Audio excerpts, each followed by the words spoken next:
এই যে দৃশ্যটা দেখছেন, এটা কোনো সিনেমা না, এটা আমাদের গ্রামের বাস্তব জীবন।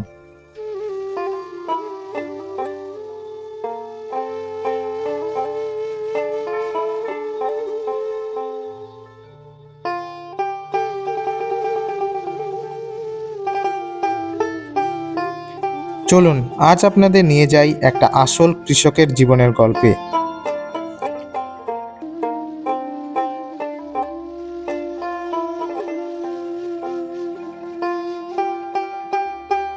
So hey guys, good morning and welcome to a new blog. সকলকে জানাই শুভ নববর্ষ। আশা করি সবাই ভালো আছেন, সুস্থ আছেন।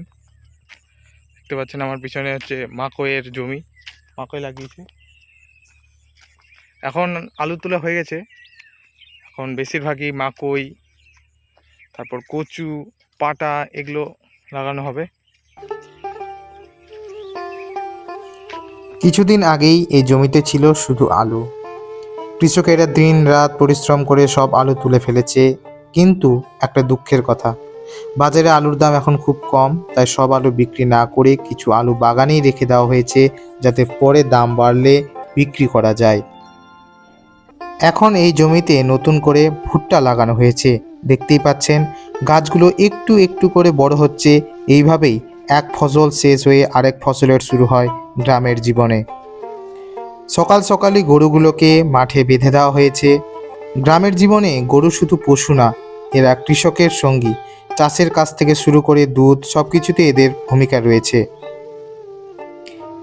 এই যে মাটির রাস্তা যেটা দিয়ে প্রতিদিন কৃষকেরা জমিতে যায়, এই রাস্তা দিয়েই গ্রামের আসল জীবন চলে, যেখানে শহরের মতো কোলাহল নেই, আছে শুধু শান্তি আর পরিশ্রম।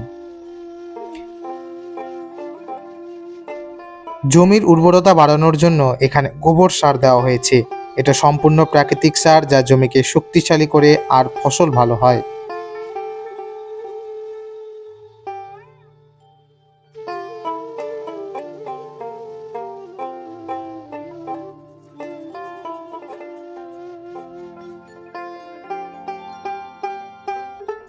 আর এই দিকে দেখুন, আম গাছে ছোট ছোট আম ধরেছে।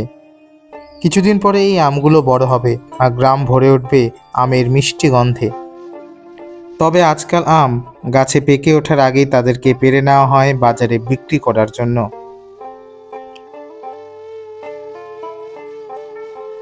গ্রামের জীবনটা এমনই, এক ফসল শেষ হয় আর একটা শুরু হয়। কষ্ট আছে, কিন্তু তার মাঝেই আছে সুখ আর আশা। কৃষকের এই পরিশ্রমেই আমাদের খাবার আসে। ভিডিওটা ভালো লাগলে লাইক করুন, চ্যানেলটা সাবস্ক্রাইব করুন আর কমেন্টে বলুন আপনি কি কখনো গ্রামের এমন জীবন কাছ থেকে দেখেছেন।